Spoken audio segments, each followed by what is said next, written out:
আমরা আসলে ইতিহাস যে ক্ষমতা কাঠামোর সাথে কানেক্টেড সে বিষয়টা নিয়ে কথা বলছিলাম।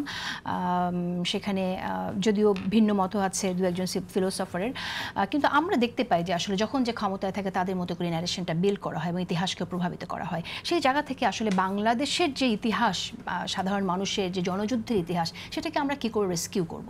জি, দেখেন, বাংলাদেশের কোনো ইতিহাস নেই। বাংলাদেশ এতদিন ছিল একটা আওয়ামী ইতিহাসের বয়ানের মধ্যে। আপনি ঠিকই বলছেন, আজকে প্রোগ্রামের নামটা খুব সুন্দর, ইতিহাস বনাম ক্ষমতা। বিখ্যাত ফিলোসফার দার্শনিক আশিস নন্দী একটা কথা বলছে, those who won the past who won the present. এই ওন মানে হলো আপনার দখল করা না, বিলং করা।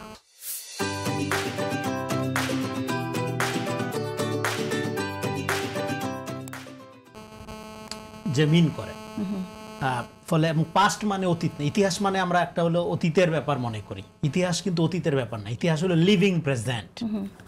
ফলে আপনার 1971 বাংলাদেশের ইতিহাস কি 71 থেকে ধরেন 1000 বছরের বাঙালি ইতিহাস বললে, হ্যাঁ, আওয়ামী লীগের লোকজন শুরু করে দেন 47 থেকে।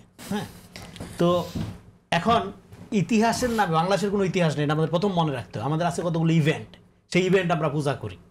যার যখন যেটা সুবিধা সে সেটা পূজা করে। আওয়ামী লীগ 71 পূজা করে সুবিধা হয়েছে, 71 পূজা শুরু করছে। এখন যার 24 পূজা করে সুবিধা সে 24 পূজা শুরু করছে। এগুলো ইতিহাস না। ইতিহাস কি সেটা নিয়ে অনেক রকমের আলোচনা আছে, কিন্তু সহজভাবে আমরা বলতে পারি history is nothing but a particular agency of knowledge system. আপনার জ্ঞানকাণ্ডের যে ধারাবাহিকতা, এটাকে বলে জেনিওলজিক্যাল যে হিস্ট্রি, হ্যাঁ, এই হিস্ট্রি গ্রাফিকে আপনি যেভাবে ন্যারেট করেন, বয়ান করেন, সেটাই ইতিহাস। এখানে সন তারিখ, কে স্বাধীনতার ঘোষণা দিছে, কিভাবে দিছে, উনি টয়লেটের সিপার থেকে চিরকুট ফালাইছে কি ফালাইছে না, এগুলো ম্যানুফ্যাকচারিং ফ্যাক্ট। এই ফ্যাক্ট ক্রিয়েট করা যায়। আওয়ামী লীগ অনেক ফ্যাক্ট ক্রিয়েট করছে, এই যে সংবিধানে মিথ্যা ফ্যাক্ট দিয়ে কিন্তু অ্যাড করছে। হ্যাঁ, এর আগে 1000 মিথ্যা বই লেখা হয়েছে যে শেখ মুজিব স্বাধীনতা ঘোষণা করছে। এই 1000 মিথ্যা বই লেখা, তারপরে এটাকে, হ্যাঁ, আপনার ফেব্রিকেটেড ফ্যাক্টস ক্রিয়েট করে তারপরে এটাকে একদম আইন করে ফেলছে। তো ফলে এখন ইতিহাসকে যে যতভাবেই ন্যারেট করুক, 1971 কেন গুরুত্বপূর্ণ বাংলাদেশের জন্য? 1971 এই কারণে গুরুত্বপূর্ণ, দেখেন, পৃথিবীতে অনেক জাতি আছে, সবাই রাষ্ট্র করতে পারে না। যখন 60-এর দশক বা 40-এর দশকের পর থেকে জাতি রাষ্ট্রের উদ্ভব, বিকাশ একটা শুরু হইলো, বাঙালি মুসলমান সাচ এ বিউটিফুল এবং মানে ঐতিহাসিক কন্ট্রিবিউশন তারা রাখছে যে আমরা একটা রাষ্ট্র করে ফেলছি। কলকাতার লোকের কিন্তু রাষ্ট্র নেই, ও বাঙালি, আসামের নাই, হ্যাঁ, বা অন্য অন্য এলাকার নাই। আপনি কুর্দিশরা পৃথিবীতে অনেক বড় যোদ্ধা জাতি, যুদ্ধের ইতিহাসের জন্য তারা বিখ্যাত।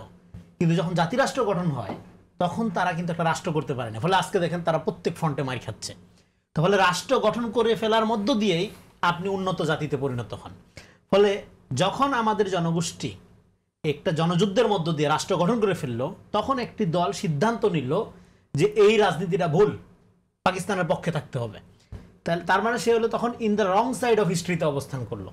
এখন যে দলটা in the wrong side of হিস্ট্রিতে অবস্থান করলো, এটা কোনোদিনও জনগণের কালেকটিভ মেমোরি থেকে চলে যাবে না।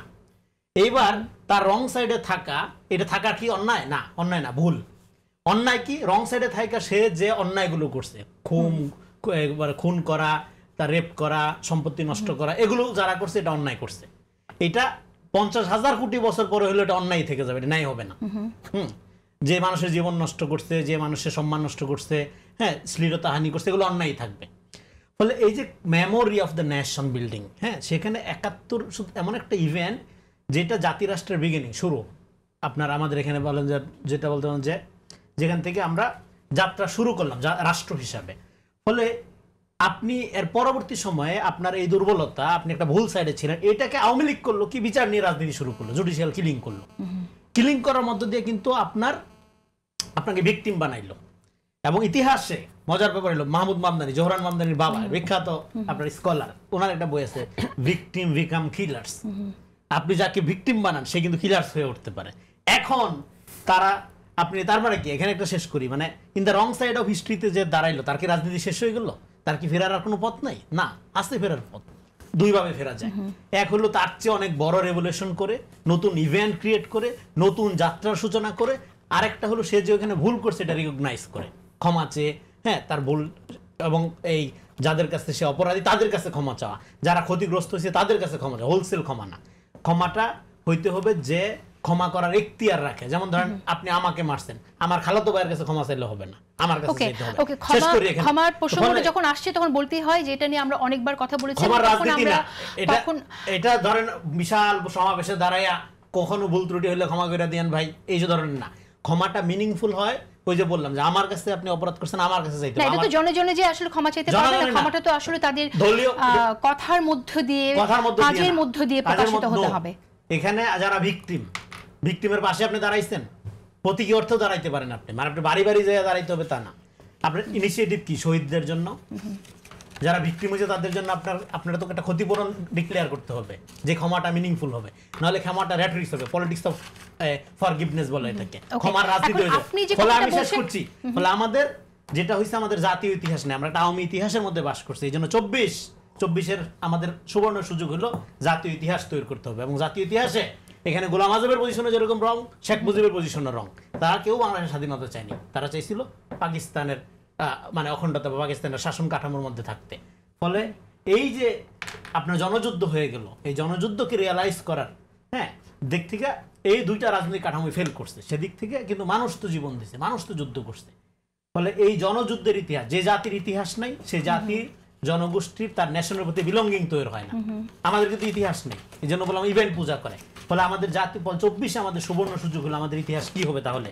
আমাদের এই 24 পরে যেটা বারবার বলি, আমাদের ইতিহাস শুরু হবে উই রিভল্ট টু বিদায় পৃথিবী। আচ্ছা, আমরা সেই বিষয়টা আসবো। 24 আমাদের সুবর্ণ সুযোগ হলো আমাদের জাতীয় ইতিহাসকে রেস্কিউ করা, মুক্ত করা। রাইট, একদমই তাই। আপনি বলছেন যে তাহলে ক্ষমা চাইতে হবে। হ্যাঁ, ক্ষমা চাইতে হবে। না, ক্ষমা চাইতে হবে না, দুইটা। একটা হলো হয় আপনাকে 71 এর চেয়ে বড় ইভেন্ট ঘটাইতে হবে, নতুন বিগিনিং শুরু করতে হবে। আরেকটা হলো আপনি যে ওইখানে মানে অ্যান্টি ন্যাশনাল পলিটিক্স দিচ্ছেন, 71 এর চেয়ে বড় ইভেন্ট কিভাবে পসিবল? এইজন্যই তারা 24 পূজা করে, এইজন্যই তো তারা সবার আগে 24 পূজা করে। 24 দিয়ে 24 এবং আপনি প্রথম দিকে মনে নেই আপনার, আপনি তখন অনুষ্ঠানই করেন 24 এবং 71 কে মুখোমুখি দাঁড় করানোর একটা প্রজেক্ট ছিল। কেন ছিল? এখনো খুবই আছে 71 কেন ছিল এটা? কেন ছিল এটা আমাদের তো বুঝতে হবে। কেন ছিল? এটা ছিল যে ওই যে আপনার in the wrong side of history, এটাকে কোনোভাবে ওভারকাম করা যায় কিনা, কিন্তু এটা ওভারকাম হবে না। কারণ এটা গণ অভ্যুত্থান, এটা বিপ্লব হইলে আবার হইতো, এবং সেই বিপ্লব যদি আপনার নেতৃত্ব হইতো তাহলে হইতো, কোনো সমস্যা ছিল না।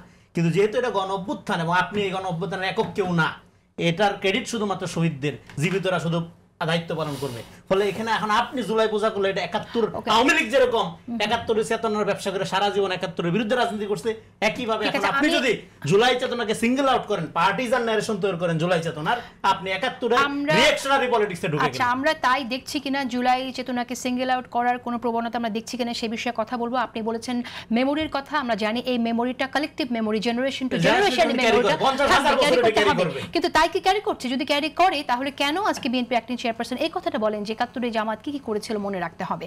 তার মানে এটা মেমোরিতে নাই, এবং অনেকের মেমোরিতে নিশ্চয়ই নাই। এটা মেমোরিতে আছে, কেন এটা মেমোরিতে কি আছে, কিন্তু সেই মেমোরি রিকল করতে হয় সব সময়।